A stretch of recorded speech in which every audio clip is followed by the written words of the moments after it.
What is up, guys and gals? Welcome to episode number 221 of the Nonsense Review. Rick, which one of us is Sherlock and which one of us is Watson? Here. I don't know. Actually, though. Well, neither of us are drug addicts. I do take 7 pills a day. That's not an addiction, that's prescribed medication, that's different.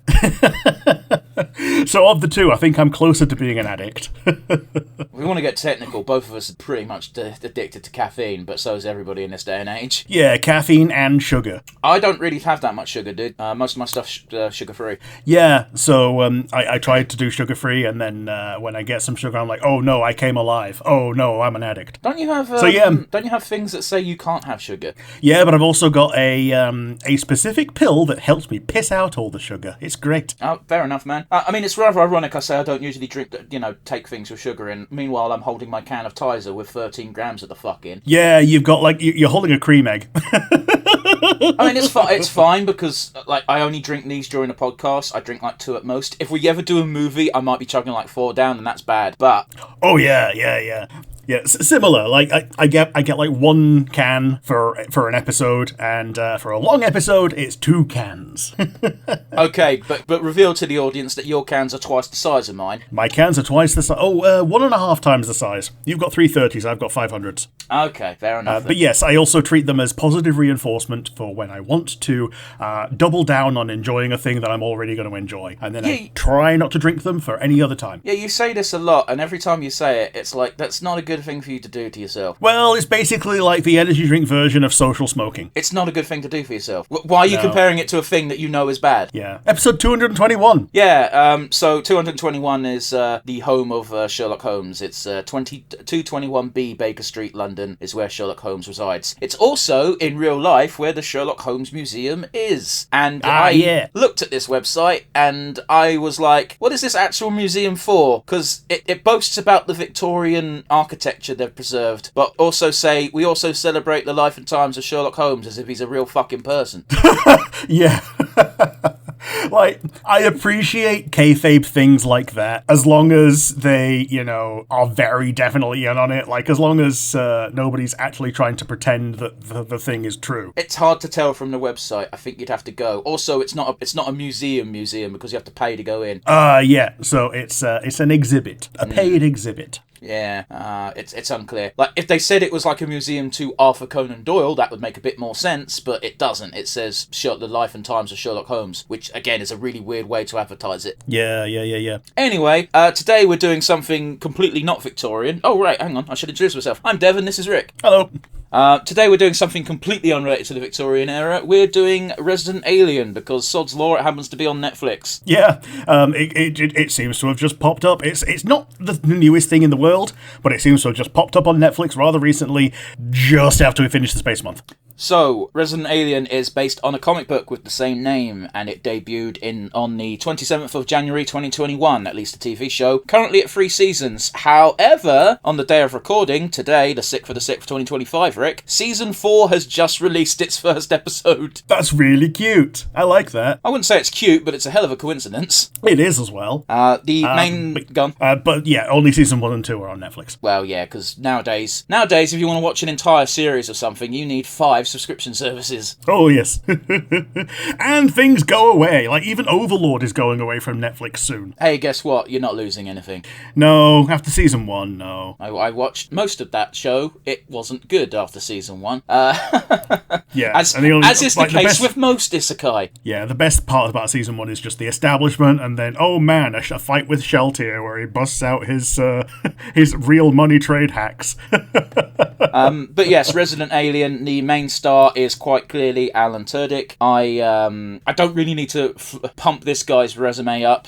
He's done quite a bit, from playing Wash in Firefly to the titular Tucker in Tucker and Dale vs. Evil. In my mind, he's rather cemented as a comedy guy, but I have no doubt he could do serious stuff as well. Yeah, absolutely. I know him better as a voice actor than as an actor. I was going to say his VA resume is it might even be bigger than his acting career at this point. Yeah, he's incredibly prolific. He was King Candy. he was Ludo, he was he's both Clayface and the Joker, and those are just things that I've watched. Yeah, he's got quite the resume. There's not much else to say other than the critics and casual reviewers all rate this show very highly, so I personally can't wait to jump in. But before that, those of you familiar with the show probably already know this, but for those of you new, what we like to do is briefly talk about our weeks and the goings-on in the wide universe before we get into the meat of the review and the react itself. So with that in mind, Rick, how has your week been, buddy? Well, Night Rain did come out, and I have been playing it, and it is fun. It is more fun with people, as you might expect. You spoke about this last week. Yeah, but I've been playing a little bit more of it. I've still not beaten my first boss, which means I'm shit at the game, but that's okay. We're enjoying our time with it so far.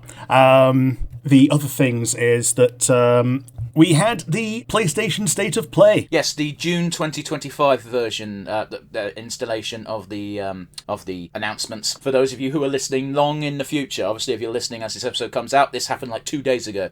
Yep. So we're just going to cherry pick the ones that we actually care about.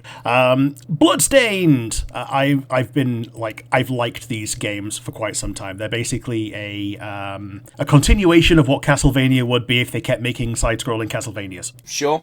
So yeah, looking forward to that. Digimon Time Stranger. Yes, so this is specifically Digimon. You need to put the story in there because the story is its own contained version of the games, and it's a very specific form of the games. It's the RPG team-based, almost Pokemon-esque system. Yes, this might be the thing that I'm looking forward to the most out of this. This seems to be like kind of a little bit detached from the other Digimon stories, which the Cyber Sleuth and Thingy Memory that were like very definitely attached to each other. Yeah, except it's not. Okay. So is it more nods rather than a straight-on continuation, right? It's in the same world. Yeah, okay, same world. So you might get characters popping up, but it's not just a straight-up sequel, right? It's very unclear. We've been given very little information. All the information we've been given is this 2-minute-long trailer and the initial tease, which is about 30 seconds. So, yeah, I've been waiting for this game for a while because, obviously, it got teased ages ago. I like all Digimon games. Mm-hmm. Yeah, this looked fantastic from the previous trailer. Even before I recognized, oh shit, that's actually a Digimon. Oh, okay, shit, cool. They've actually put some effort into this. I like this already. BL Starmon is showing up, and she's had a reduction. But oh well, she's still fantastic. If you say so. The reason why I think this might be a more direct continuation than they're letting on is because it's been about 8 years since the last story game, because the original Hacker's Memory came out on the PS3. That's how long ago it was. So it's been a bit of a gap. They re-released it on Steam between then, and I've been obviously replayed that version. But the point being that they mention in this trailer that we're sending you back in time by 8 years. Okay, fair enough. Exactly 8 years to exactly when the last game was. Okay. Yeah. And you've also got to remember that Hacker's Memory wasn't a sequel. It was like a parallel. Hacker's Memory happened at the same time as Cyber Sleuth. Yeah, it was like the tails of the coin, that it happens at the same time. Things intertwine rather than, following on. Like, you're doing a bunch of stuff off screen that the protagonist in the first game could not have possibly done. So much so that, more so in the early game, you'd have encounters where you don't have to do a boss fight because this boss fight already got done. Yeah. Which is always fun. The battle system looks great. They appear to be adding trading cards in the game.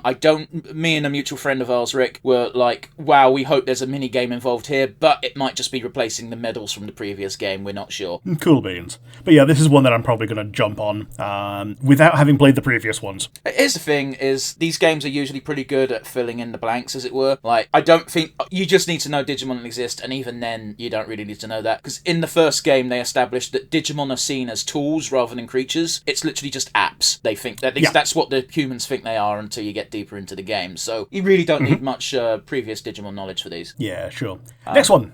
Before that, the most important thing we got from this trailer is the release date. They've slated it for 3rd of October, so yay. It says to me 3rd of November. Yes, because the article got it wrong. I know which are you using Eurogamer? Yes, I am. Yeah, cool, because I looked it up on Eurogamer as well. They put November, don't know why. In the video it says 10.3, so yeah. Sure, cool, even better.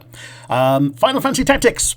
We're getting 2 copies of this game in one. Yeah, this is weird, isn't it? Because they're telling you one version of the game is just straight up a improved looking original Final Fantasy Tactics, and the other one is them actually changing shit. I don't know what that means. So the part of it is the faithful recreation, which is just the original game, maybe in HD, and then the enhanced version with the actual improved graphics and more. We don't know what the and more means. Maybe Cloud is updated to not be shit. Cloud? Yeah, Cloud's in it. The original Final Fantasy Tactics, you could recruit Cloud, and if you didn't have him as soldier, he was a bit shit. If you did have him as soldier, he needed the materia blade to use any of his skills, and it was weak. So basically, he was just there for fan service. Gotcha. The reason why I'm excited for this game, as my question may have revealed, I've never played the original Final Fantasy Tactics. My Final Fantasy Tactics was the Ivalice game on the DS. Yes, so the Game Boy Advance and DS ones are kind of like a Gaiden universe, where it's it's kind of a storybook universe, as you've seen. Oh yeah, no, it's a ton of fun, and in the game I played, you could recruit Varn and Penello, which nobody wants to do, but you can do it. Yep.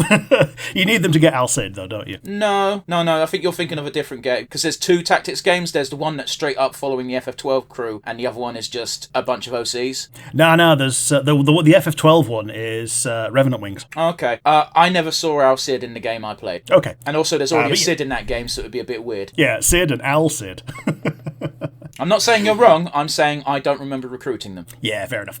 But yes, that would be pretty cool to have it again. I bought it for the first time when it came on the PSP, because that was the first time it was available in Britain. That might also go to tell you great lengths as to explain why I've never touched it then. Yeah, because even though it was like one of the best Final Fantasies on the PS1, which, there was some very tough competition there, it wasn't released in Britain. I do remember there is that meme of the whiteboard where it's like, what's 3 + 7? And the guy turns to the crowd and his friend's holding up a sign saying the best Final Fantasy, and then he just writes in tactics. Yeah. Ninja Gaiden Ragebound. This is, it appears to be more of a 2D-ish version of what Ninja Gaiden used to be, so I don't know if it's going to be that great, but I like Ninja Gaiden as a general thing because I'm a Dead or Alive simp. Yeah. That's so weird, but I get what you mean as the annoying thing. Yeah. Like, some people like Mortal Kombat, some people like Tekken. I like Dead or Alive. Yeah, you don't like fighting games. That's fine. Yeah, I like boob games. Yeah. Mortal Kombat is getting a Legacy Collection. Yes, I gave this a very quick look. It looks like they're doing Mortal Kombat 1 to 4. Including the bullshit upgrade games, which is, it's always weird when they do this because Street Fighter's a fuck for it, because they release here's the Street Fighter collection and you got 5 versions of Street Fighter 2. Yeah. And then some, yeah. It's bad enough when they just do the game and then the upgraded version of the game, but Street Fighter 2 was egregious for it because they kept re-releasing Street Fighter 2 after Street Fighter 3 and Alpha were out because people were like, nah, these new things, we dislike the new and interesting thing. We want to do the old thing, but better. Yeah, it was very irritating. But yeah, I'm looking forward to this. I like classic Mortal Kombat. There's no good way of playing classic Mortal Kombat nowadays, so getting one of these collections is great. I hope they're not greedy with the price point. Yes. Nioh is a Souls-like, it's Neo. Yeah, Neo, and a lot of people like this. The fact that it's getting a 3 means that it's good shit. This was a bit of a stealth drop. This was because no one was really expecting it. Yeah. The demo is out now if you want to give it a go, and looks like it's coming out in 2026. I played Nioh 1. I think it was a competent system. I just had enough difficulty with it that I didn't want to play 2. Sure, fair enough. But in the first game you hang out with Hanzo Hattori, so that's pretty cool. Yeah, fair enough. And the last thing that's a big deal is Marvel vs. Marvel. Yes, everyone's calling it Marvel vs. Marvel. The actual name is Marvel Token. It's Marvel vs. Capcom, but without the Capcom. Yep. Which honestly, many words. It's a great idea though, because Capcom have been real bitches lately, so Sony, which pretty much has the license to do whatever the fuck they want with Marvel video game wise, just went to I think it's Arcade Systems, isn't it? Yeah.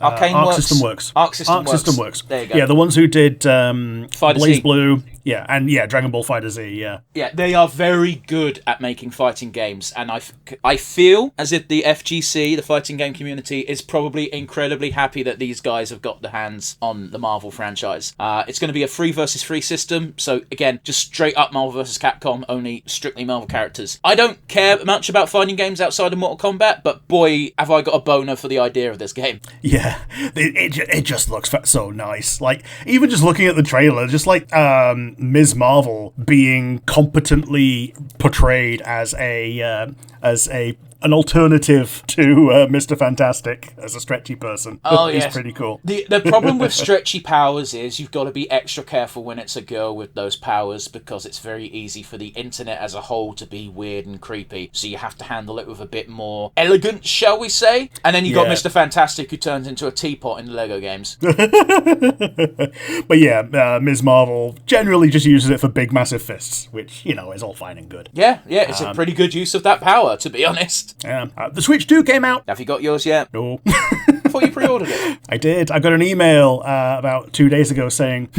we overestimated. we fucked up. Do you still want your pre-order? And I said yes. And they said, okay, cool. You're going to get it in the first restock. However, the other thing that's happened is that Nintendo have packaged their Switch 2s with the screen right at the top of the box. Oh no!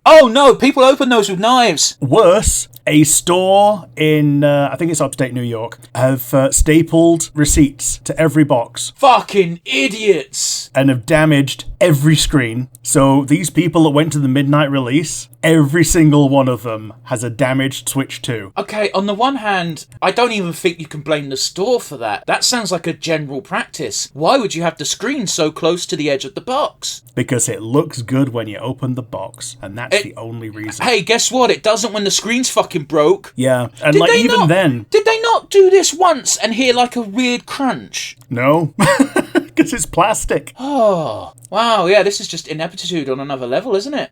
Yeah. Yeah, no, I don't. I also don't understand why. Okay, there used to be a company that's mostly dead now because they live in Sainsbury's in Britain called Argos, where you'd buy something, you'd have to go up and wait for them to get it for you. They used to have a really famous advert. They said, we think shops would work like this, and clearly everyone in the world fucking disagreed because they're dying. But when they gave the receipt to you, they also stapled the receipt to the product, but they put it on the side of the box. Yeah, like a sensible person. So what the fuck? This just is like a cavalcade of fuck-ups that didn't need to happen. Yeah, so Nintendo have definitely been doing this ever since the Switch 1, of putting it, like, screen up right next to the top with only a small piece of cardboard separating it from the universe. They seem to think it's good for optics when you open it up and you're like, oh man, look how cool my product is. But yeah, they've put out a statement saying, we will make our customers whole, is their actual wording. But in reality, it means that, yeah, the people that pre-ordered are going to be waiting at least an amount of time to get some from Nintendo directly. It sounds like it's even worse than that. It doesn't sound like, well, they're suggesting that, we'll send out whole new consoles. It sounds like they'll be given a little special ticket, and they need to send off their Nintendo Switches back to the homeland, and they will repair the screen for them and then send them back, which will take even longer than just sending them new consoles, but it will save Nintendo more money in the long run. Yeah, the actual way to do that is you send people a new console as soon as you get the postage confirmation, and then when you get the console back to Nintendo, then they repair it and have it as a refurb. That's not going to happen. They'll lose money. Yeah, but they are going to want these people to send their consoles back to them, refurb them by either replacing the screen or fixing the screen. Probably a screen replace if it's proper fucked by Staples, and then send them back. And that process could take months. Yeah, garbage. So it sucks. It sucks for people who went to this one particular retailer. Hopefully that's the only horror story we get out of this. I'm obviously not getting Switch 2 anytime soon, if at all. So obviously this doesn't affect me. Doesn't mean the news doesn't suck. That's genuinely heartbreaking. Like if you saved like a massive portion of your paycheck for the last however long you've been waiting for the Switch 2, and then this happens to you, it would fucking suck. Especially if gaming is your hobby. Yeah, I spent a month of dole on it. It's great. Well, okay. Yeah. So, and the other thing that happened was Deltarune came out, and I've not played it because I don't have my Switch 2 yet. I don't know why that brought me so much joy, Rick. It probably shouldn't have. Yeah.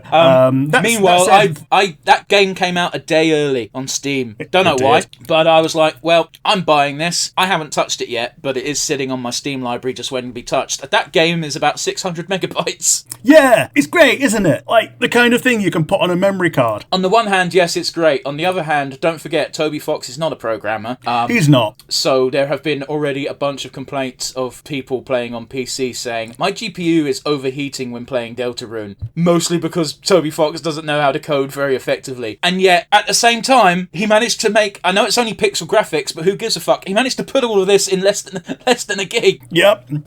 Some people looked at the sprite list for the bullets and saw, okay, there's bullet that's top to bottom, there's bullet slightly tilted, there's bullet halfway round, bullet tilted the other way. Why didn't you just rotate this? I'm not a programmer. Yeah. And that's the thing I appreciate about Toby Fox the most, is that he doesn't lie like certain other devs who might be into yanderes. Yeah. Just saying. Yeah, this is what happens when a musician makes a game. It Magic. becomes beloved. Yeah. It really does. Like, I'm probably not going to touch Deltarune for about a month because I've got other things I want to do. I've already given him the money. He gave me 2 chapters for free, and I want to see how this story ends. We will get chapter 5 when it comes out. We've got up until chapter 4. I'm going to replay chapter 1 and 2. I've forgotten most of what happened, but I remember having fun. Yeah, absolutely. And the other thing about the Switch 2 is that people are playing Scarlet and Violet with the Switch 2 upgrade, and yeah, it's very obvious that game was made for the Switch 2. I mean, Rick, it was already obvious, wasn't it? Because I know we're not supposed to talk about it, but the Switch emulator that existed, that Nintendo have since killed, made the game run perfectly, which means it was 100% a hardware limitation and not the game itself. Yeah, absolutely.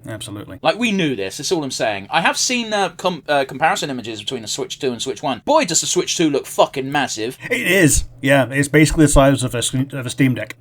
But yes, that's it for me and what I've seen. How about you? What have you seen? Where have you been? Well, today, before recording the podcast, I managed to listen to the new Sabaton song, Hordes of the Khan. Yeah, I've not listened to this yet. It's a good piece of music. It feels much like the Templar song they released not too long ago. It feels like generic Sabaton. I think I need to listen to it a bit more, but at the moment, it's not completely overwhelming, wowing me. What is very impressive, though, is the music video for this is incredibly cute. It starts with a fake news article set in 2045, where World War III has happened, and now we're in the age of eternal world peace. And to quote the music video, because there is no more war and conflict, Sabaton have retired.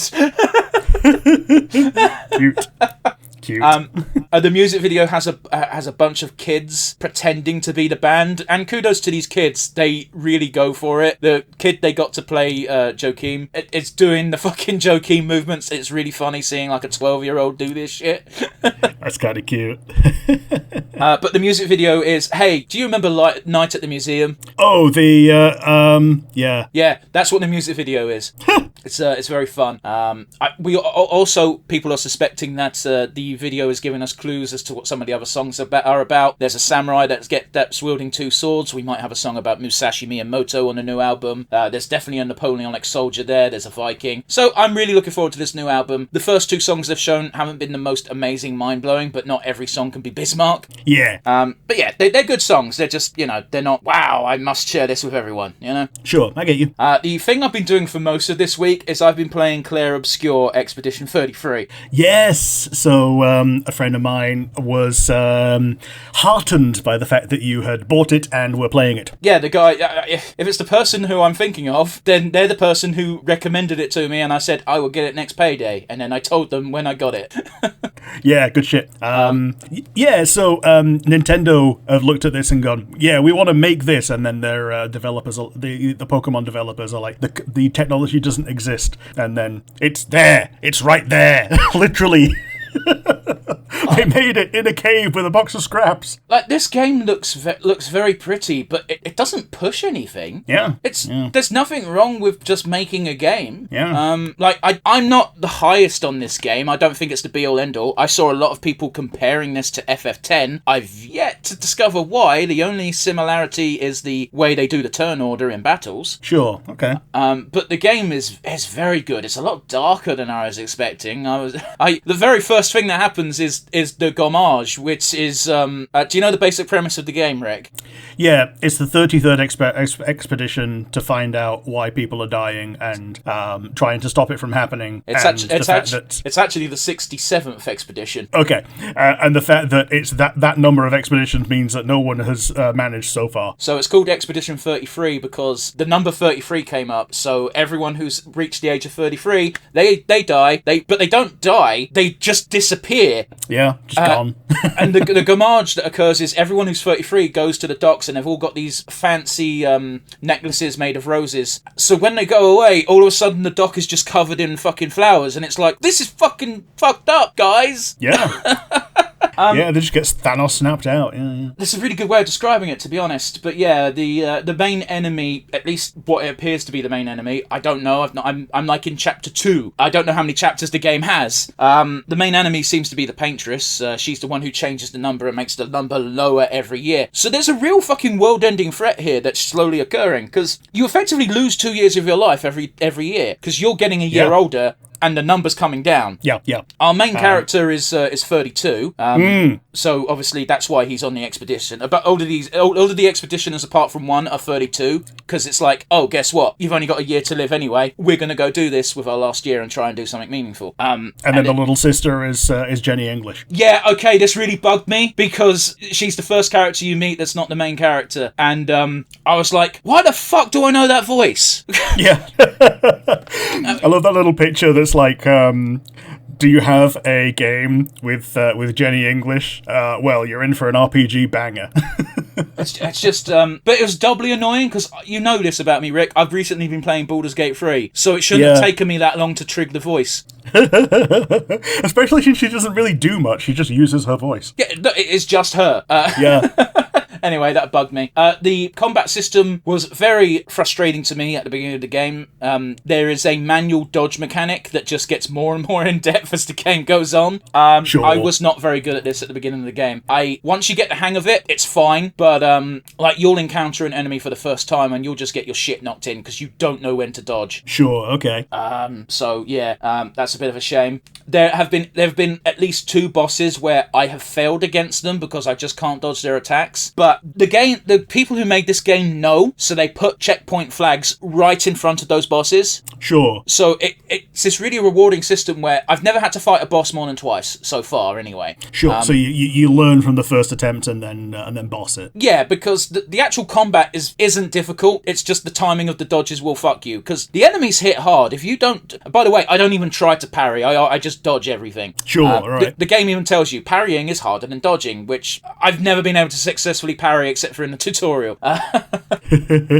Yeah, this is kind of normal, isn't it? Yeah, parrying's always like the higher risk, higher reward version, unless they completely make it for babbies. Yeah, pretty much. But yeah, you might notice that I'm not talking about plot because something happens at the end of chapter 1 that I was not prepared for, and I don't want to spoil that for anyone. So I'm going to go ahead and leave my comments there. I'll let you know when I've beaten the game. It's a very fun game. Cool beans. Looking forward to it. Out in the wide world, Etna, the mountain, had a tiny little itty-bitty explosion that frightened the shit out of a bunch of tourists. Oh shit, yeah. Yeah, it was described as a mild eruption, a la Civ 7, and by Civ 7 I mean Civ 6. I haven't played 7. I don't know if you remember, Rick, we used to laugh all the time when a volcano would explode, and the game would just say there was a mild eruption. Just a minor one, just a tiny little eruption, just a little bit of eruption. Like, the videos look rather fierce of the incident, but it's like the airport wasn't even closed, the nearby village just didn't give a fuck. The only thing that happened is a bunch of tourist boards were like, hey, if you're near Etna, stop. Yeah. In other news, Muskrat and Donald Dump are having a rather public spat at the moment. Yeah, they are. It's rather funny. It's very funny. However, I want to stress, don't let this distract you from what the other Republicans are doing at the moment. Oh, no, absolutely not. But yeah, the big thing that I saw was, I was just on Twitter to look for things on Twitter, and I got the tweet pushed at me from Muskrat going, oh yeah, Trump's in the Epstein files. Yeah, as if anyone didn't know that. Yeah. Like, we all know that. It's one of the most open secrets in the world. And guess what? The reason why Muskrat knows that is because he's also in them. Yes. Yeah. But yeah, it's very funny because it's going to be great. There's going to be fallout between the two of them, and I don't know who wins, and I don't care because we all lose. Yeah. It's like, I don't care who wins, I just want Kylo Ren to lose. Don't know what you're referencing. Oh, it's new Star Wars. Yeah, I know Kylo Ren is new Star Wars, but I don't know what the quote's about. Okay. Hearing the quote explains the quote, but yes, it's fine. Okay.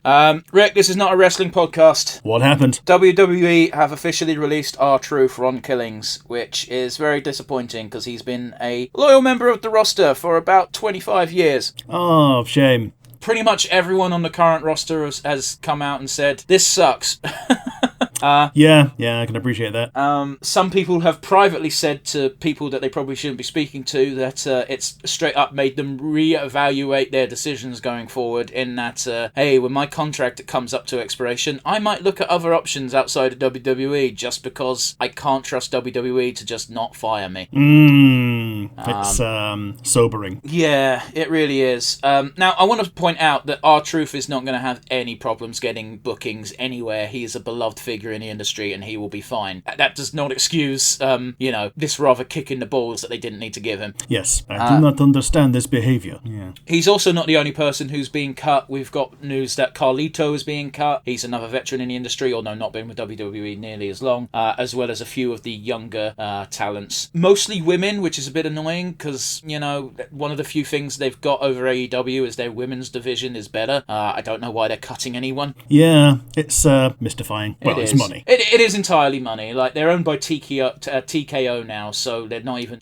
They don't even have to just impress their own investors. They have to impress TKO's investors. Yeah, shitty. So, Rick, for the sake of the audience and for me, what are we doing in Count Us In? We are doing Resident Alien, Season 1, Episode 1, the pilot. 3, 2, 1, and go.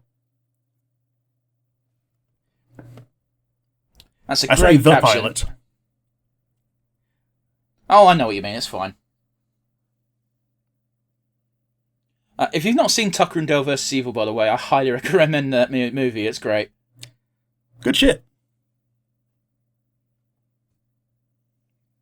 Yeah, that's the thing.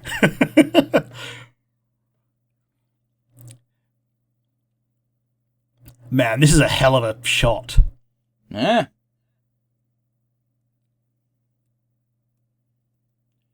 Surely you got to be loaded to have a house like this, though, right? I think it goes both ways. Either you're loaded, or you don't have a lot of money because you don't live near a city. Like, the houses like this are probably a lot cheaper than you think. Okay, but I just said he was a doctor. Oh, yeah, fair enough, yeah. The point being that a nice house. It's not a shack or nothing.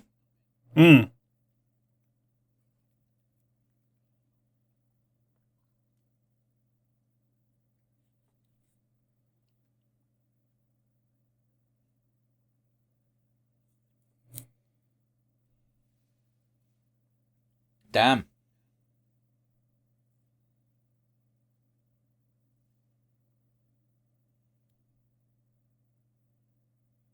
Oh, so it is already the alien.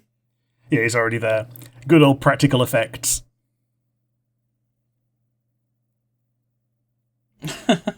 No, do not do that. This is a very fun visual. Yeah, I do like this. Like, a lot of people could learn from this. Like,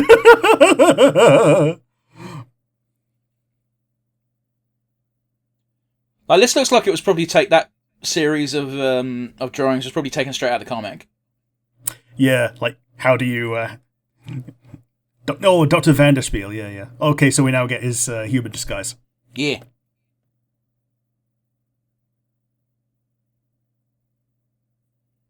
I'm sure they do.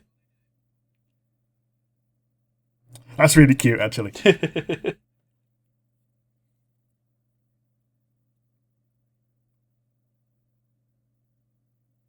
She's got the yawn.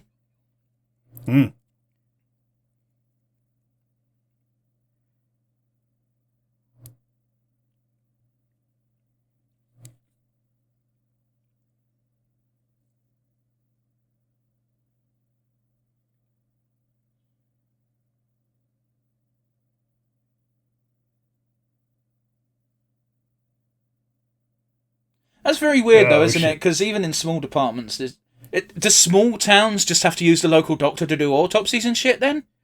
So it would seem. Weird.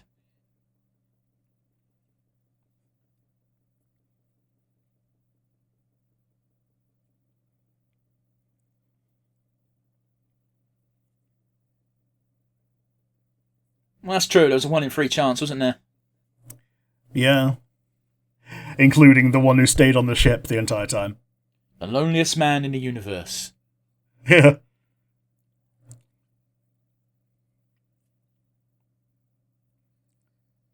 Oh no.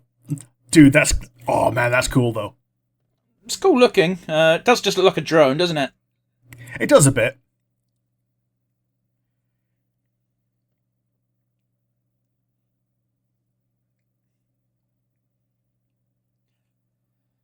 This is like a more serious take on the blue... I've forgotten the Patrick Warburton hero. Blue Beetle. It's not the Blue Beetle. The Tick. The Tick, there you go. Obviously, the Tick's intro was taking the piss because he was narrating it himself and being like, I'm a big hero man at the bus stop. Yes, I came down to hero. Man, I can't do Joe's. I also can't do Patrick Warburton, but I can't do voices, so I've got an excuse. Hey, Peter. That's about as good as I can do. So the one thing I do know about this series going in, because I happened to learn it while I was doing my deep dive, is that the original Doctor got killed and replaced by the alien, which is obviously what we're seeing now. Yeah. We're seeing the origin story. The other thing I've seen of this series is a YouTube short where a kid can see through the disguise, and Alien Tudyk just goes, "Son of a bitch!"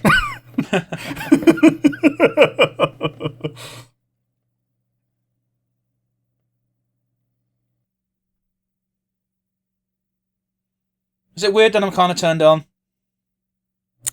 Little bit.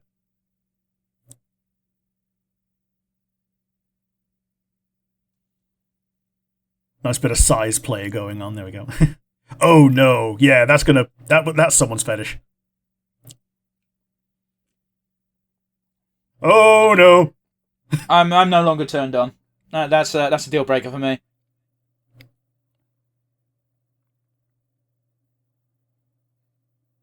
Oh no, that was ice. It was, yeah. I have always been a fan of the juxtaposition of horrible, grueling scene going on and then fucking oldie-timey music playing. It is good, isn't it? It's a fun trope. I'm sure it's got a name. It's like Gap Moe, but for music, isn't it? I don't know what that means, Rick. I'm not a fucking weeb. Okay, yeah, Gap Moe is the gap between the expectation from appearances and the reality underneath.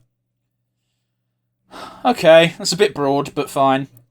Holy shit, I didn't realise Alan Tudyk was muscular. Yeah. It's the explanation for albedo in Overlord. Okay. There should be.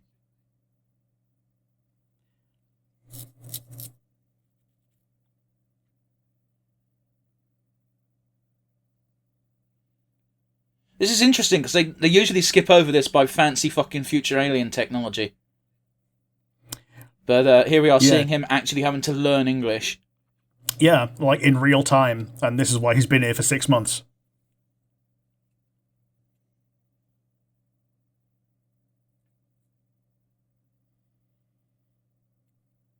Okay.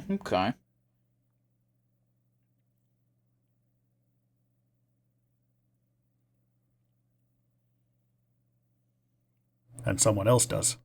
Yeah, there we are.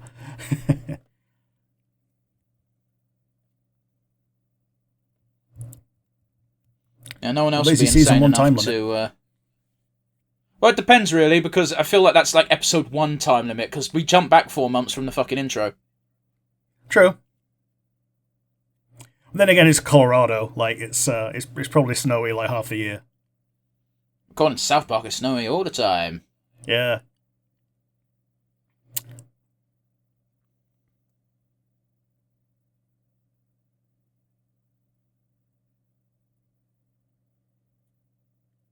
Yeah, like his skin can make an entire person.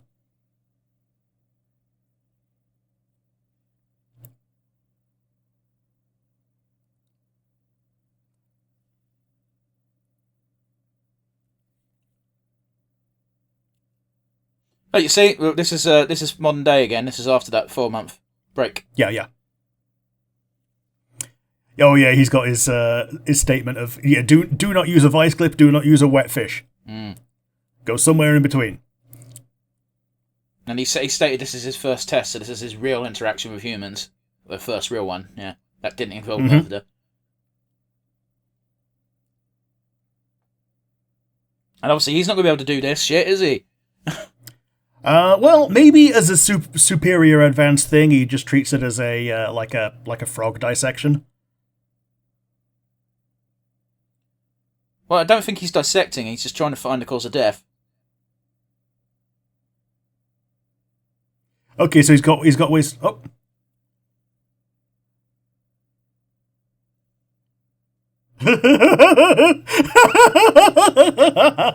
From the smell, she's been dead 6 hours.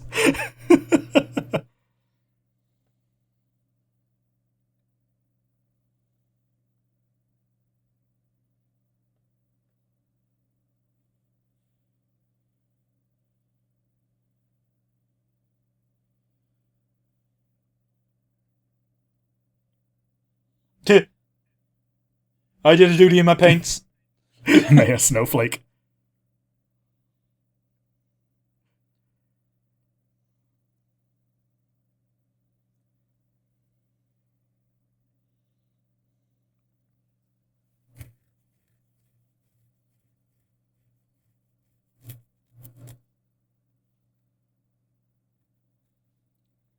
You're a cop. That's like 30% of your job. Yeah. Like the other 50% is causing the death. I just clocked. He learnt how to talk and act from Law and Order. And now he's on a quote-unquote murder investigation. Yeah. See, he's just parroting shit that he's heard from the show. Yeah, he is.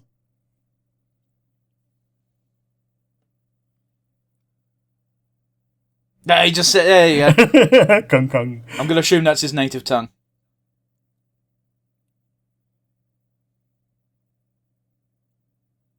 It was you, Abigail. Wait, she's not here.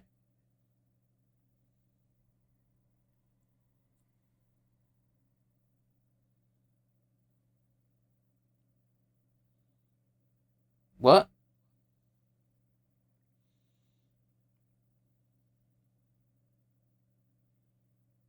I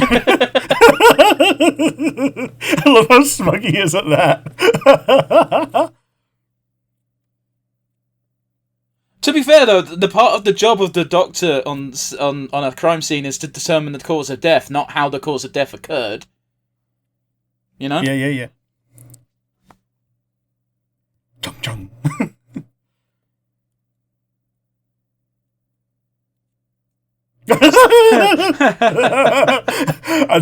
I always love that. Don't tell me blah blah. Okay, I won't tell you.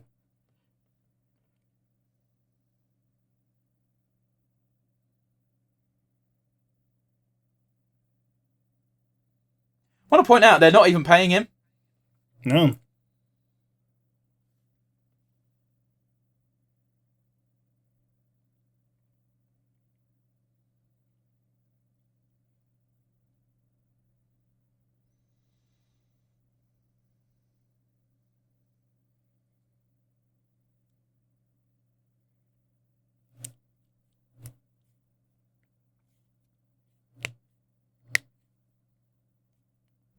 Oh dear.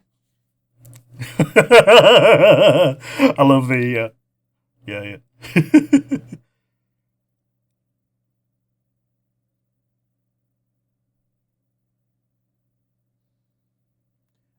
I know it's on purpose. It's incredibly unsettling how he doesn't make any face other than that one. Yeah. It's like, I do love how that's part of the comedy as well.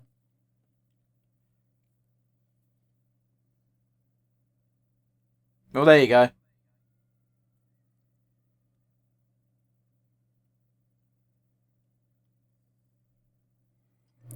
So this is the one kid that can see through it. Do we know it's just the one kid, or is it all kids? I don't know. That's the question. Oh, well, there you go, Rick. It's answered it for us. There we go. Yeah, 1 in a million. It's 1 in a million. That's like a good 6,000 people in the world. Yeah.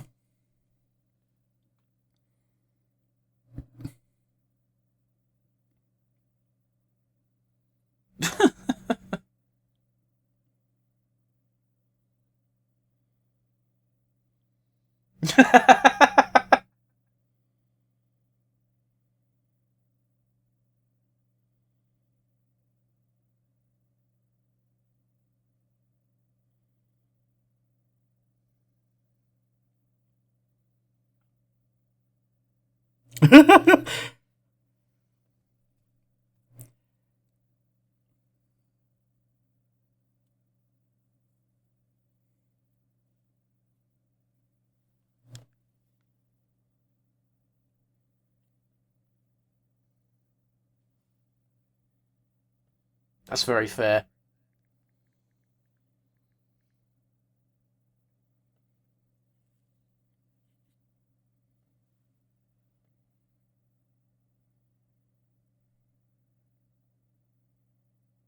Well, he actually did have a reason for it. Mm.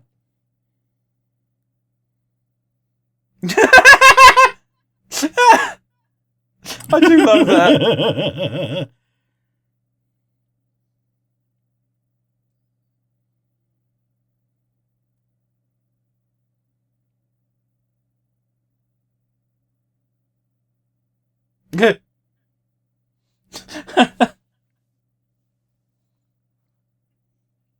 That does seem like one of the worst ways to kill yourself. Yeah.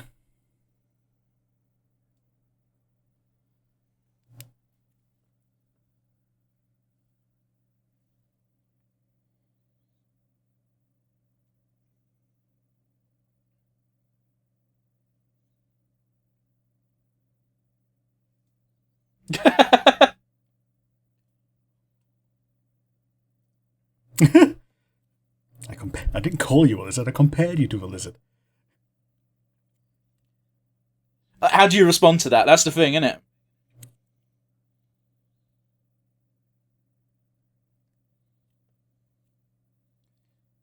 Alrighty, and I have to look away from the screen now.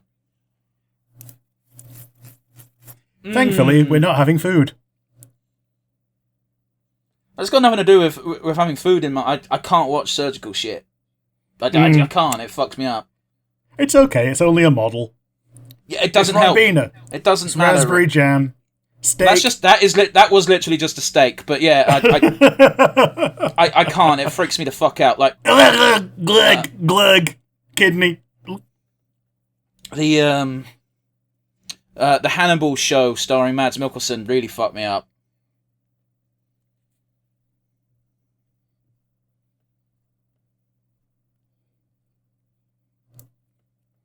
Yeah, I also had to play with my hands a little bit there.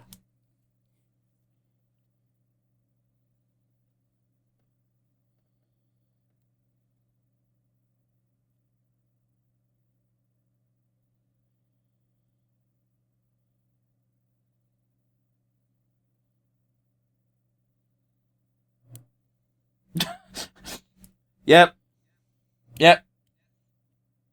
I'm all on the fuck panda train.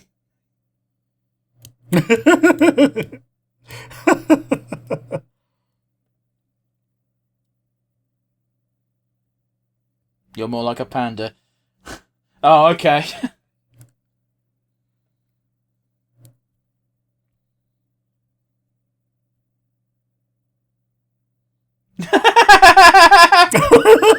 Cheese and biscuits.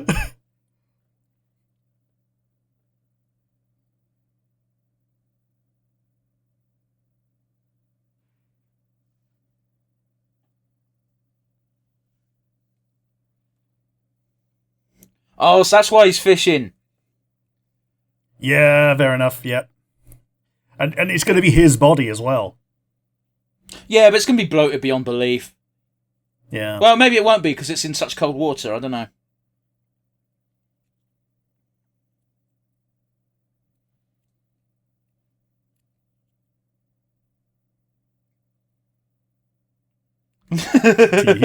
Tee. Ooh. So that's the real reason why he was so happy to do the autopsy, is he wants to play with a dead body. That's not sinister.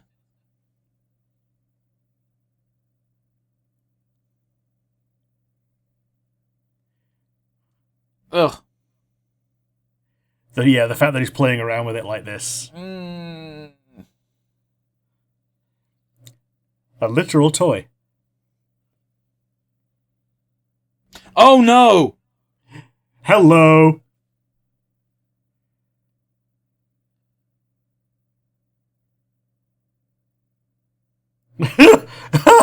Oh god, oh boy! Put down the put down the brain.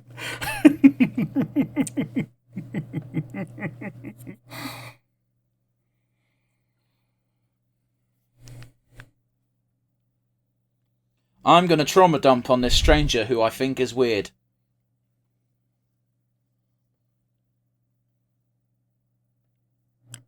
Jesus, it's too real. Oh no. Oh no. Oh, Rick, the autism. Yeah.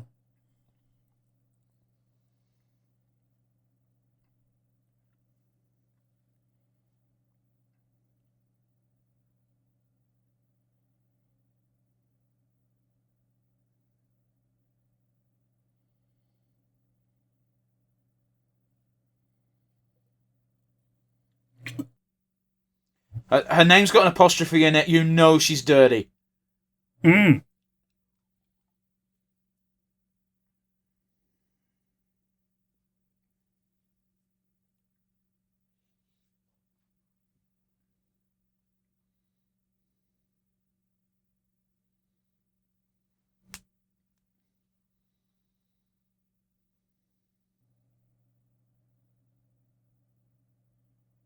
59 people died to save one person. Jeez. Yeah, it's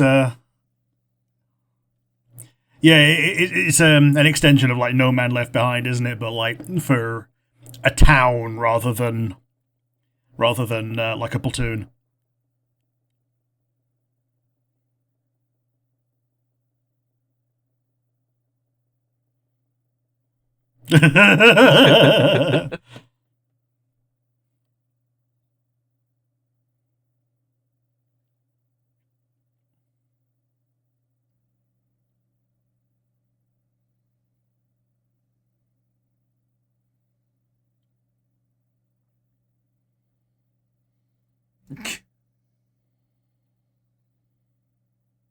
Oh no, what's he going to do when he gets shit-faced? By the Yeah, looks he's of it, probably I was gonna- going to say, by the looks of things, two very beautiful women. Yeah. I'm going to do the robot.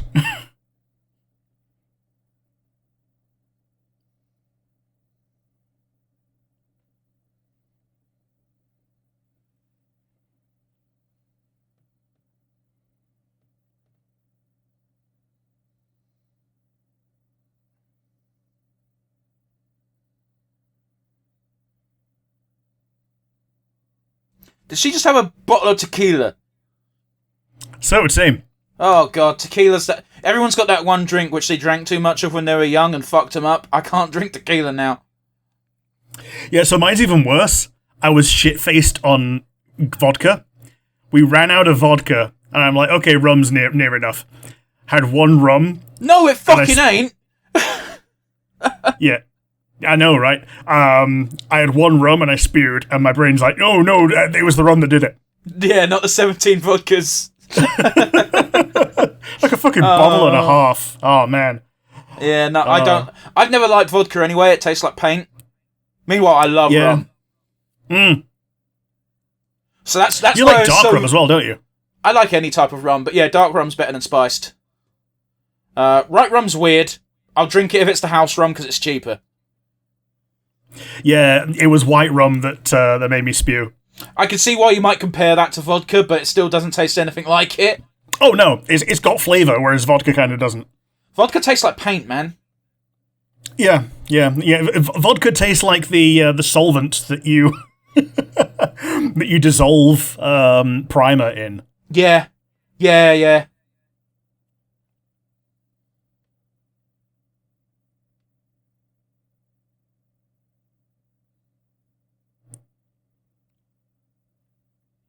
Oh no, drink and bike. Without a helmet. Is he going to even remember that he made this promise? Almost certainly not. He was waiting to give the handshake.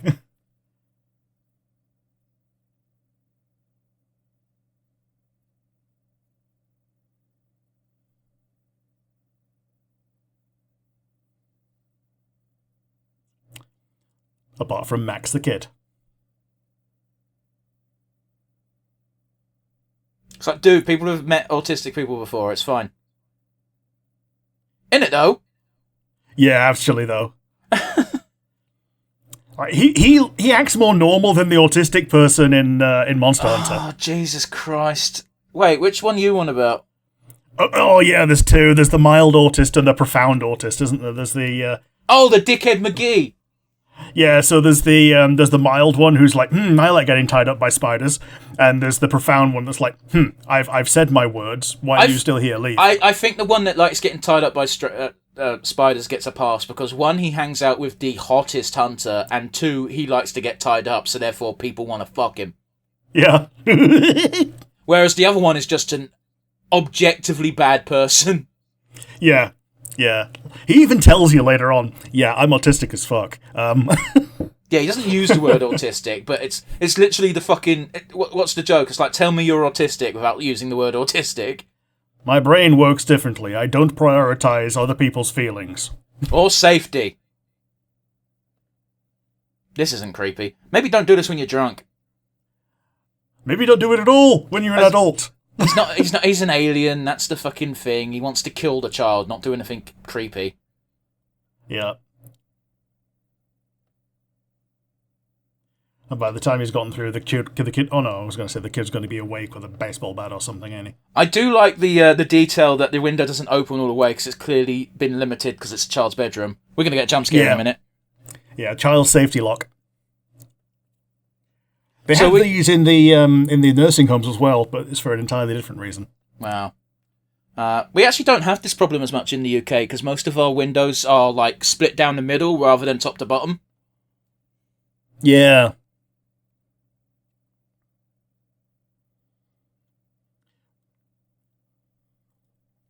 Or they're like little swing downs. Yeah.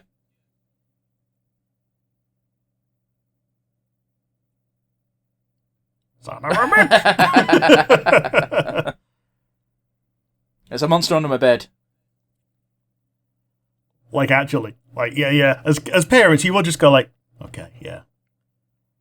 Okay, but even if you are a parent, you put your head under and go, there's nothing under here. You know? That's going to be the unbelievable part. Yeah.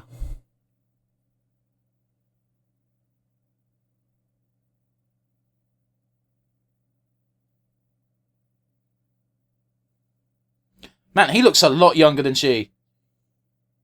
Yeah. He does look very Cad Bane-y. He does. He looks like a better Cad Bane than the live-action Cad Bane. Yeah. I guess they didn't consult the same team here. No.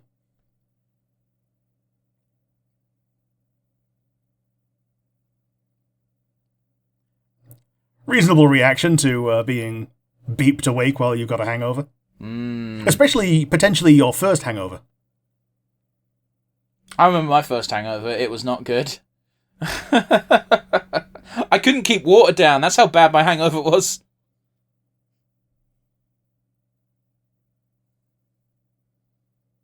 That's the joke, isn't it? Yeah. Oh, wow, he's doing it really methodical too, look. Mind you, if you're searching for a needle in a haystack, you've got to do it like that, haven't you? Yeah, you do. Oh, well, there you go.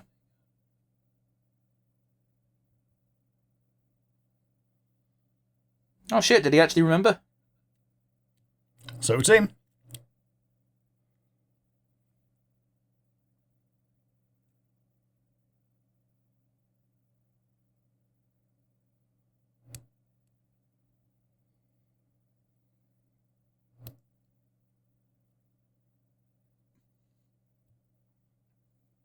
It's actually incredible. Yeah, being able to do both at once. If that's actually something the actor can do, I'm genuinely impressed. Like, actually, yeah.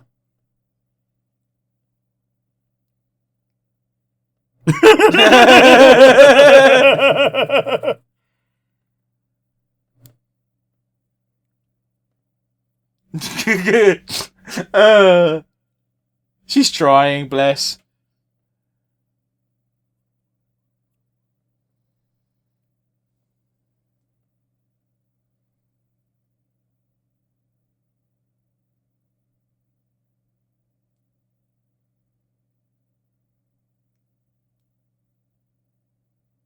Amigro? Amigro, yeah, yeah.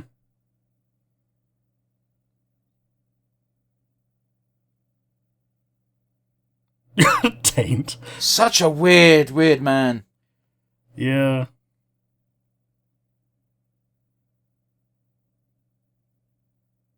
What, he put it on ice?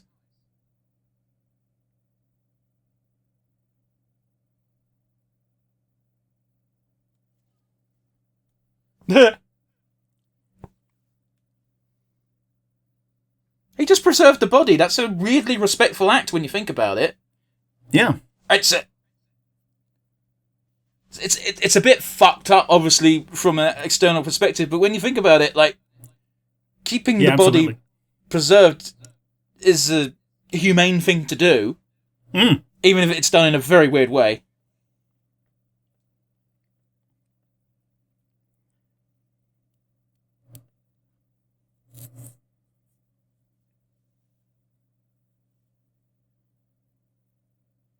Kid? Wasn't she like 20? Yeah. Yeah, well, she's very definitely a late teen.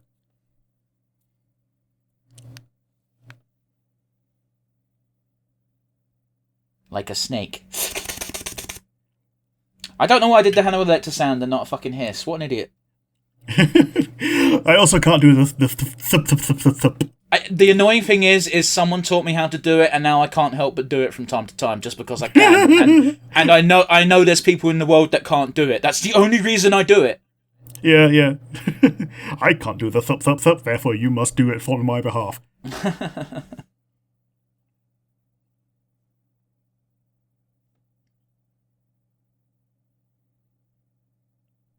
Okay. So... Gina. Images. Yeah, so I saw, obviously we've heard the term douchebag for ages. It's a very common insult in shows, but like, I was like 25 before I actually went, what the fuck is a douche anyway? Yeah, it's one of those like non-swear words that that kids use in America to avoid swearing. You douchebag.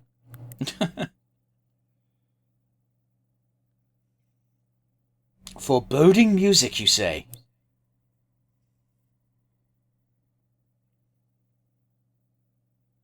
You can say Native Americans, it's fine.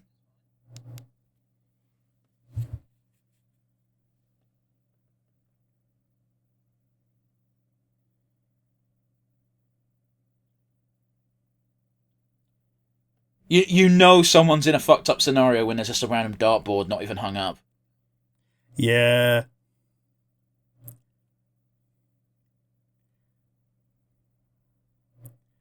He looks like a Wish.com Hugh Jackman.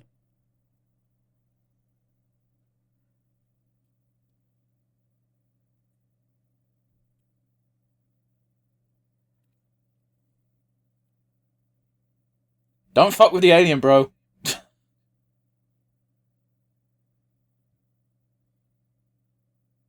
Oh, America, the home of the free, where you can just have a gun in your waistband because, you know, fuck everything.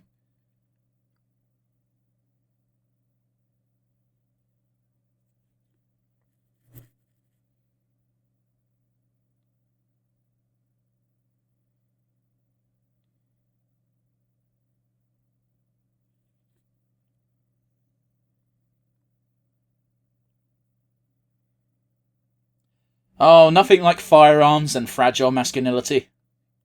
Yep. Surely not a recipe for disaster in modern-day America. He's going to turn around and beat the shit out of him, right? Yeah, he's like, "Ah!" I've got justice swelling within my chest, and I want to see this dickbag get punched in the face. Did I just say dickbag instead of dickhead? You said dickbag. I'm assuming you just exposed it with douchebag. Yeah. Oh God, I hate myself. Odge. Dodge is a good brand.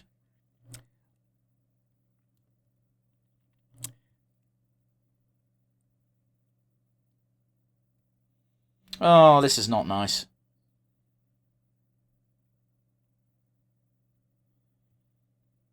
The only silver lining is we know he's going to get beaten up and possibly murdered because it's a TV show. Yeah, absolutely.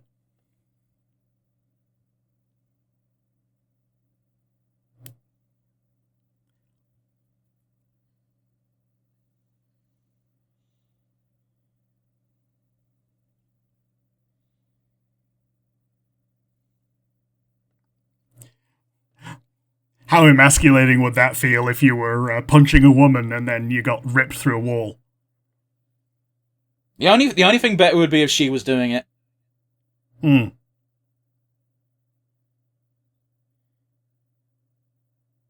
I love how because of the high adrenaline of the situation, they haven't fully registered that he just fucking ripped his hand through the wall. Yeah.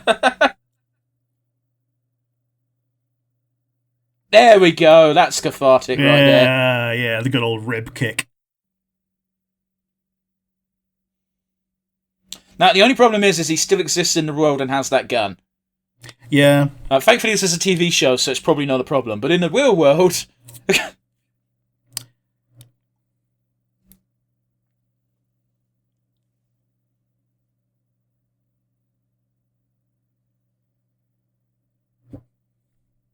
Power wagon. What a dusty fucking window.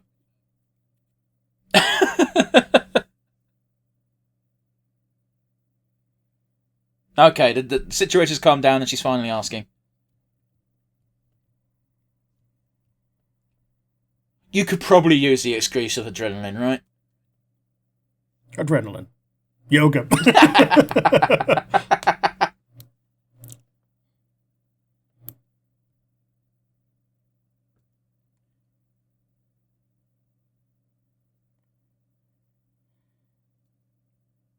I want to feel the snow between my toes? What?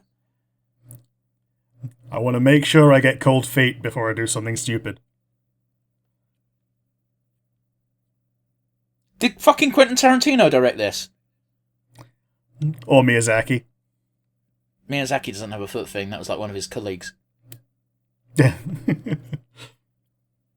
It's the reason that Gwendolyn doesn't have has tentacles instead of feet, because if they put too many things in one character, Miyazaki would explode.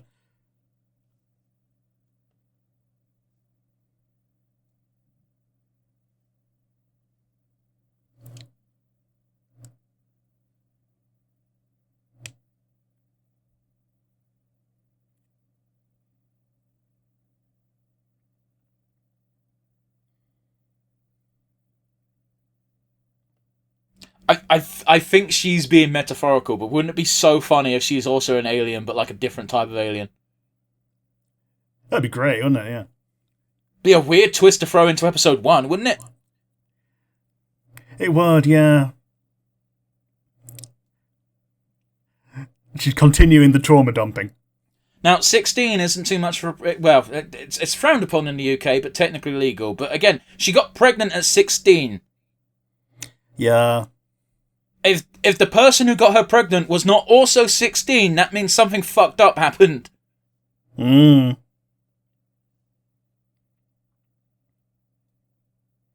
And that's by UK standards. By the sounds of things, she got rid of it. Yeah.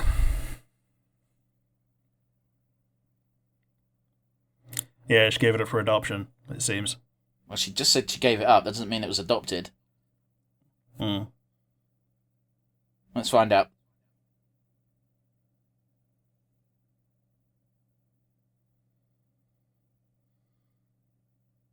That's a beautiful shot. I wonder if it's real or green. That's got to be real, right? The clouds. Yeah, the clouds are moving a little bit, so it's got to be real.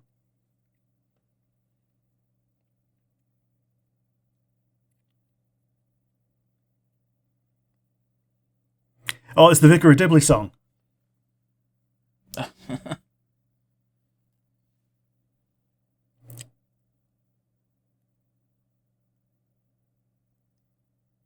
Not in America, they don't, mate. What are you talking about? Yeah.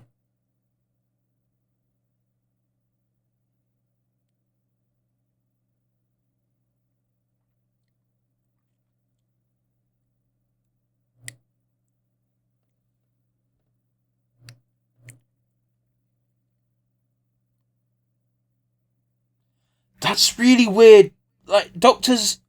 If that doctor was doing everything, he can't have been doing everything well.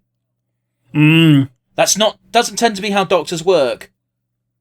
Like, doctors tend to be good at one thing. That's why when you go to a surgery, in the UK at least, you've got like 20 doctors. Yeah, like you wouldn't use a Swiss Army knife to eat your dinner. God, no. Like you would in the world because it can get the job done, but it doesn't mean you should use that tool. Yeah. Oh no, he's going to do something to the corpse because he just had an epiphany.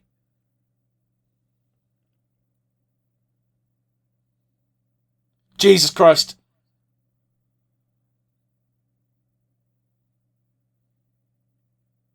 Is he going to taste it? No, I think he's going to check the airway.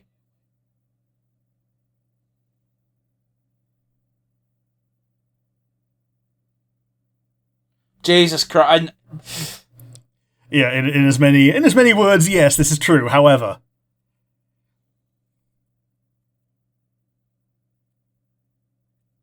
here's the thing: is if he cracks the case from that, then it's forgiven. That's the problem. Oh, okay, he tried to cut it open and do an emergency tracheotomy or whatever the fuck you call it. Yeah, tracheotomy. Yeah. There you go. Yeah, I got the right word and everything. I had the right word. I just couldn't say it.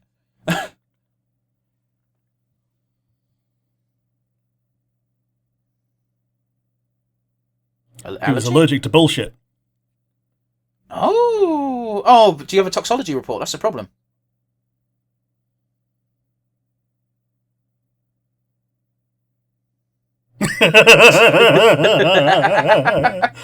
Now, is he trying to mimic like a phrase from Law and Order, or is that just meant to be his alien tongue slipper? Where it goes dong dong. Oh, yes, you got it. Well done. I didn't clock that at all.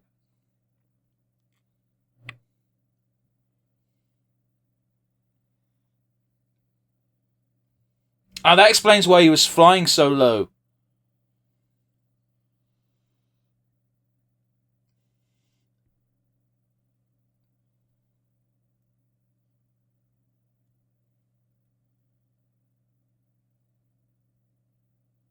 I fell. Oh, so it literally was 4 months ago. Yeah.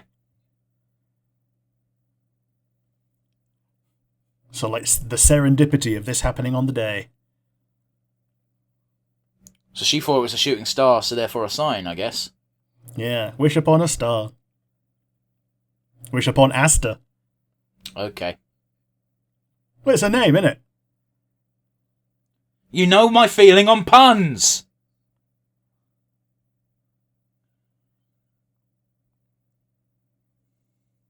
You don't get to say you're sorry after beating your significant other for what seems to be not the first time. Yeah. Even if it was the first time, I'd be sceptical, but whatever.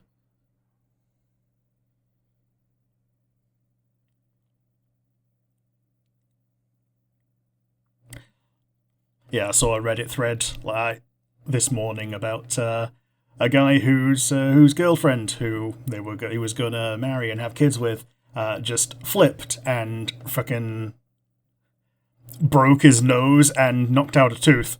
Yeah, that's it. That's a game that, for me, that's a relationship ender, personally.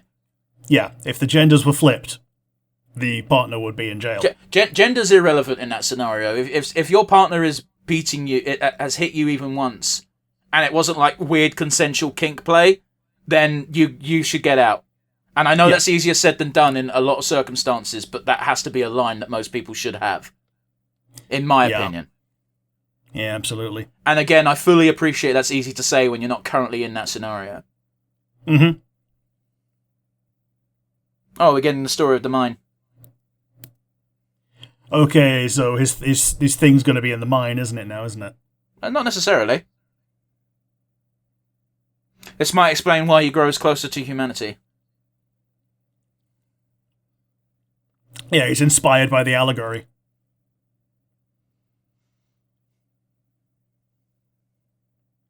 And I think the implication is they still failed.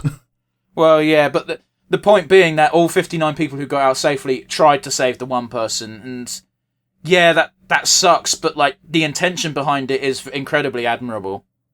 Yeah. There you go, see?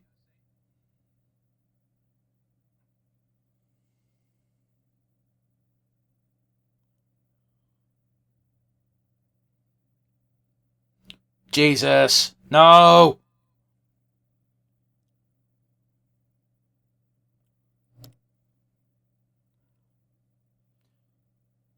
It's probably going to change over the course of season 1, considering he has to interact with a lot of people all of a sudden. But at the moment, and the fact that there's season 2, 3, and 4. Well, yeah, that does help, doesn't it?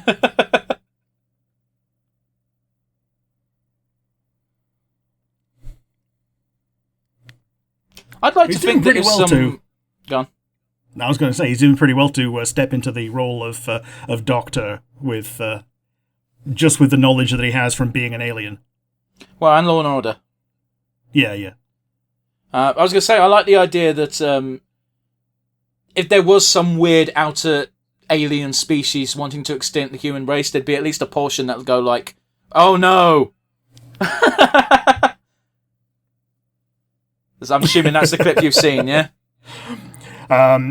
Not specific of that one, but it's one where he does just go, son of a bitch! Which might be at the beginning of episode 2, but yes. Possibly. But I would like to think that if you do extinct an entire race, there'd be at least 1 or 2 people who go, maybe we should have a record of these people on in our books. Yeah, like the Collector in the Owl House. Okay, but he wasn't actually trying to extinct anyone. That was his arsehole brothers and or siblings, depending on how you see gender in that species. Yeah, that's all the rest of the of his species, yeah. Yeah, Collector was a bit of an anomaly in a good way. But that was the first episode of Resident Alien, and I'm guessing the reason it's called Resident Alien is because the term for your first stint as a doctor is usually called a residency, isn't it? So yeah, I didn't know that he was a doctor, so I didn't know that was what the pun was. I thought it was just it's like Resident Evil, but he's an alien. All right, fair enough. I can see it. What do you think, Rick? I liked it. I'm probably going to end up watching more of this just as a like a background show, you know. Well, I've got this entire weekend where I've got to look after some dogs, which means I won't be playing my PlayStation or nothing. So I might just binge the 2 series on Netflix this weekend. Who knows? Yeah, we'll see. Next week we just open up with. So we're both caught up on Resident Alien. We're on episode 2 of season 4. But yeah, how about you? Anything further to add? Oh, it's a really fun episode. Alan Tudyk did a really good job here of, especially early on, of not emoting, even though he was doing very funny things. Yeah, absolutely. I imagine there was a lot of cracking up during the filming of scenes. Mm-hmm. And yeah, I liked the amount of times during this episode where things just clicked into place. Like the reveal that, yes, of course I moved the body because I wanted to freeze him. And it's like, of course he'd do that. It makes sense. We both got the tracheotomy. I can't say that word. You know the word I'm trying to say. Yeah, the tracheotomy, yeah. We both got that a split second before they outright stated it. It's just fun all around, really. I did like the me theorising that that is that Conquer Lord Law and Order thing, or is that just a native language thing? And you helpfully filled me in. It's the dun dun from from the show, and I'm like, oh, of course, that's great. These are very nice little details. It's a very well put together episode. I can see why the pilot was successful. Yeah. And it's also nice seeing that Asta is like really quickly warming up to him, not just from the fact that she has to work with him and the fact that he saved her life, but before he saved her life potentially, she immediately covered for him on the putting the body on ice thing. Yeah.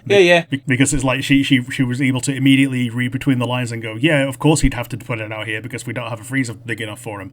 And we also got the excellent follow-up line from our resident alien saying, I did consider putting him in the fridge, but then I'd have to cut him up. Yes. It's a very silly line. Asta had some great growth in this episode. Like, the very first thing we learn about her is the only reason she was buttering him up is, you've got a truck, and I need someone with a truck. Yeah. Like, this very first episode is just, has the resident alien even been given a name? Like, we know he's assumed the identity of Harry. Yeah, Harry Vanderspiegel. I don't know if he's got a separate name. So, yeah, well, we'll call him Harry because saying Resident Alien takes a bit too long. But yeah, the relationship between fake Harry and Asta was deepened immediately in this first episode. He's he's adapting to interacting with humans, and hopefully by the end of season 1, if not early season 2, he'll have changed his mind about extincting the human race. Yeah, hopefully. So yeah, we're both pretty high on this, so let's get down to brass tacks, shall we? Rick, do you have a standout favourite moment? I think it was when it was when he gave he flipped the bird at the kid. It was very funny. It was so from under the bed. So unnecessary, but it's one of the few things he's learnt about human culture is fuck you. Yeah, Mom, Dad, there's an alien under the bed, and he just like finger. She's being dragged away. And even better was the reaction on the kid of just being like, did I just get flipped off by the alien? Yeah, I love how my nemesis is a child.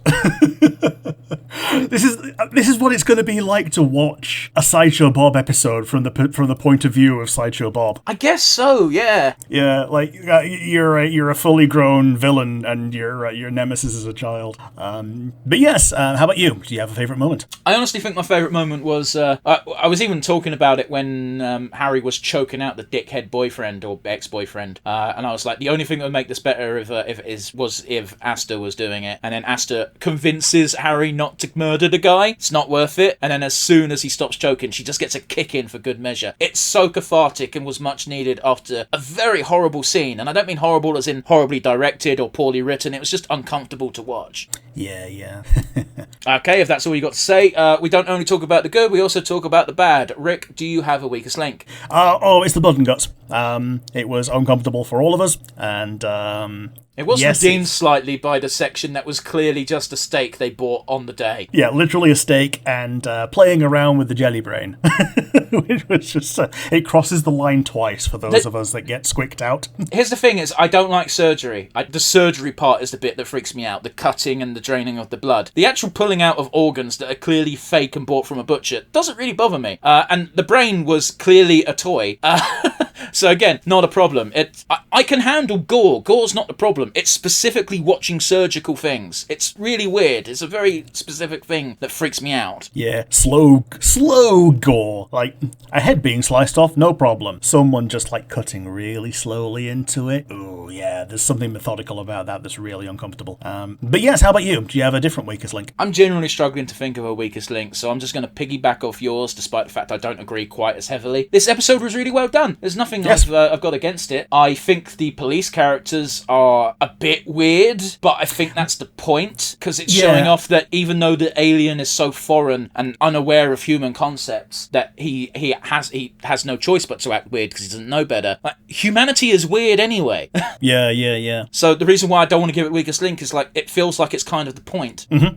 So let's give our crowning jewels out, shall we? I fucked that line up. Rick, who's your MVP today? Well, apologies for it being really obvious, but it's Alan Tudyk, and you brought it up earlier that you can see the evolution of the character in real time, which just points to his skill as an actor for that character. Of early on, he's just like doing all of his speaking without moving his face and without emoting, and as he interacts with more humans, he gets to experience them in real time. Yes, he's watched it on Law and Order, but even by the end of the episode, he's starting to do jokes. Yeah, but the jokes seem like covers for him fucking up. Yes. The fact that he can go, "It was a joke, I am a very funny man." Yeah. Delivered in such deadpan is just great. But there was a very amusing point early on when he was still doing his no facial emotions shtick, where he got genuinely excited and let excitement show on his face, and it's like, oh, that's cool. The problem is him getting excitement was, I get to cut up a body. Yep. It looks a bit like when Agent Smith does that really creepy smile. But yes, that's my MVP. Who is going to be yours? Yeah, I'm going to be a bit weird with this, and I'm going to give it to Dark Horse Comics. Alrighty, yeah, for picking up such a otherwise weird and off-the-wall concept and letting it fly. Yeah, Marvel and DC probably wouldn't run with this nowadays, but Dark Horse has always been I guess for lack of a better term, they're like third place when it comes to comics. They have the rights to a lot of stuff. Like they do the Alien vs Predator stuff. I think they used to do Star Wars before Disney bought it. Yeah, they definitely did. Yeah, they were the big Star Wars ones. There's another couple of reasonable sizes. I think IDW maybe have a shot at being the number 3 at the moment, but yes. Yeah, I mean, Dark Horse, I believe, still does Hellboy. Yes. And that's a pretty big one. They had access to RoboCop for a while and Judge Dredd, so these are very big franchises. Yeah, absolutely. But Dark Horse seems to be the big indie guy, you know? They publish a lot of comics that are just standalone by one team, rather than, these big IPs or Marvel and DC, etc. So yeah, I'm giving them the credit, but mostly because I don't know the original comic book author's name. So Dark Horse is getting it with the big old asterisk of, really, I'm giving it to the comic creator, because this is such a fun concept. Yeah, absolutely. Full agree. So yeah, that does it for today, guys. As always, let us know in the comment section what you think of Resident Alien. Obviously, Season 4 has just begun. We have no idea what the fuck Season 4 is going to tackle, but it must be good if it's had 4 straight seasons. Yeah, absolutely. Did this first episode grip you, or are you a bit of a latecomer like us? Let us know in the comment section. Alternatively, you can send us an email to nonsensereviewuk@gmail.com. And by the way, it was Peter Hogan and Steve Parkhouse. Sure, I knew you were Googling as we were talking. I was hoping we'd end the episode before you got the answer. But yes, let us know in your emails stuff you enjoyed, stuff you want to see in the future. We do somewhat take requests. We haven't had one for a while, pretty much because we migrated from the Nazi hellhole, that's Twitter. So yeah, oh yes, you can give us suggestions. If you send us a comment that's either witty, informative, or just plain fun, we'll read it out on a future episode. But apart from that, join us again next week where we do something completely different. Bye everybody.